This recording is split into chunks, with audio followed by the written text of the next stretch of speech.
ସେଇଆ କଥା ଭଗବାନ ଶିବଙ୍କର ଶରୀରର ରଙ୍ଗ ଦେଖିବା ପାଇଁ ଧଳା ଶରୀରରେ ବିଲେପନ ହେଇଛନ୍ତି ପାଉଁଶ ପାଉଁଶର ରଙ୍ଗ ଦେଖିବା ପାଇଁ ଧଳା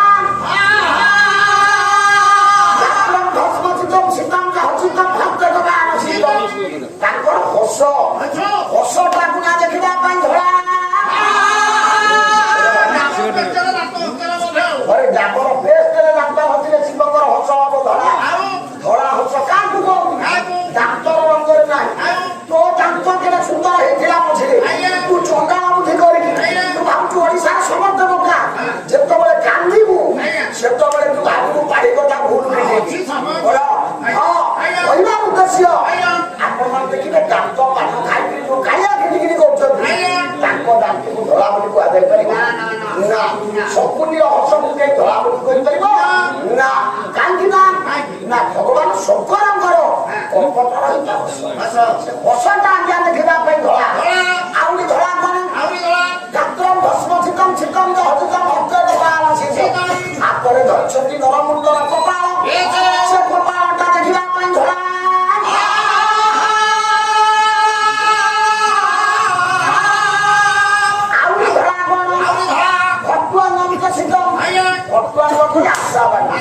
ପ୍ରଭୁ ଭଗବାନ ଶଙ୍କର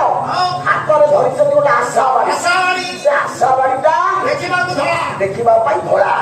ଖାଲି ସେତିକି ଧଳା ଆହୁରି ଧଳା କଣ ବୃଷଭ ପାଖରେ ଅଛି ବୃଷଭ ସେ ବୃଷଭର ରଙ୍ଗ ଦେଖିବା ପାଇଁ ଧଳା ଆପଣମାନେ ଯେତେ ଯାଇଛନ୍ତି ଶିବ ମନ୍ଦିର ବାରଣା ଶିବ ମନ୍ଦିରରେ ବୃଷଭକୁ କଳା ଦେଖିଛନ୍ତି ନା ଧଳା ଦେଖିଛନ୍ତି ଆଜ୍ଞା ଆଚ୍ଛା ଶାସ୍ତ୍ର କହିଲେ ଧଳା ବାରଣା ଶିବ ମନ୍ଦିରରେ